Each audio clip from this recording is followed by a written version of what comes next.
এই যে বাদিকে যে একটা মন্দির আছে, এখানে মা বড় শ্যামা রূপে পূজিত হন।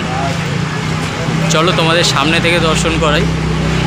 এই হলো মা বড় শ্যামা, এখানে মা বড় শ্যামা রূপে পূজিত হয়। এই হলো মন্দির, আর এই হলো জায়গাটা দেখতে পাচ্ছি। এখানে একটা গাছ আছে বড়, আর নিচে দেখতে পাচ্ছি ভোলা মহেশ্বর নিচে আছে। আর মায়ের গয়নাগাটি তো পরেই আছে, মা একদম গাঢ় লাল রঙের। দেখো সামনে থেকে পুরো দর্শন করাচ্ছি তোমাদের কেমন লাগছে অবশ্যই কমেন্ট করে জানিও। আর যারা আসতে পারছো না আমার ভিডিওর মাধ্যমে, তোমরা চলে আসো।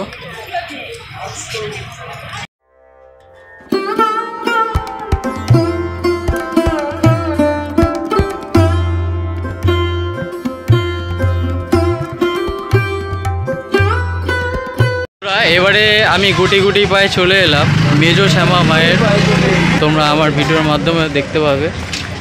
চলো দেখতে থাকো। এই যে প্যান্ডেল, ও দেখতে পাচ্ছ মায়ের রূপটা দেখো দূর থেকে। চলো এবার সামনে থেকে তোমাদের দেখাই।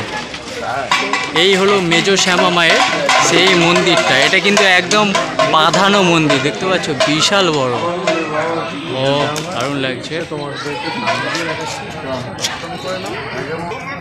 মায়ের রূপটা দেখো, গাঢ় একদম লাল, গাঢ় লাল বর্ণের গয়না পরে আছে।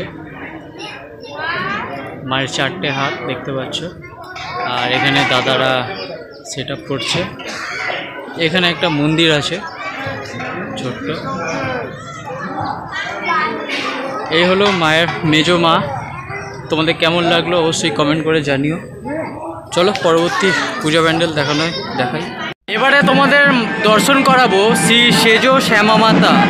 দেখতে পাচ্ছ শ্রী সেজো শ্যামা মাতা, পুরো তোমাদের সামনে থেকে দর্শন করাচ্ছি। সেট আপ চলছে, দেখতে পাচ্ছ এখানে গাড়ি রাখা হয়েছে। মা দেখছো এখানে এরকমভাবে সেজে উঠছে অসম্ভব সুন্দরভাবে। আর নিচে দেখো লেখা আছে শ্রী শ্রী শ্যামা মাতা, সেজো শ্যামা মাতা। আর মায়ের উচ্চতাটা ঠিক এরকম প্রায় 1 তলা বাড়ি সমান। চলো এবার তোমাদের দেখাবো পরবর্তী পুজো। এবারে হাঁটতে হাঁটতে চলে আসলাম শ্রী শ্রী মহাপ্রভুর বিশ্রামস্থলী মন্দির। আর সামনে দেখতে পাচ্ছ এটাই কিন্তু ছোট শ্যামার মন্দির। আর শোনা যায় এইখানেই কিন্তু শ্রী চৈতন্যদেব বিশ্রাম নিত। এই জায়গাটা থেকে যাওয়ার সময় এই জায়গাটা শ্রী চৈতন্যদেব বিশ্রাম নিত, সেই জন্য এই জায়গাটার নাম হয়েছে শ্রী বিশ্রামপ্রভুর বিশ্রামস্থলী মন্দির।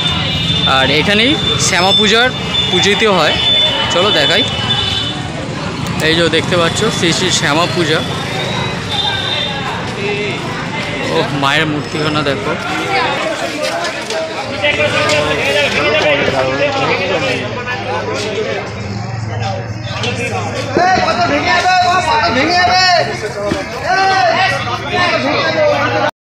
ওই দেখো লেখা আছে ছোট শ্যামা।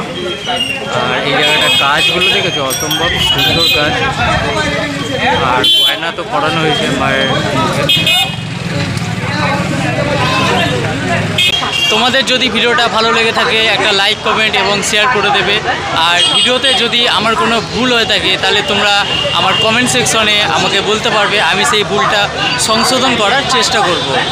আর চলো ততক্ষণের জন্য তোমরা সুস্থ থাকবে, ভালো থাকবে। আবার কোনো একটা নতুন ভিডিওতে তোমাদের সঙ্গে দেখা হচ্ছে। চলো বাই বাই।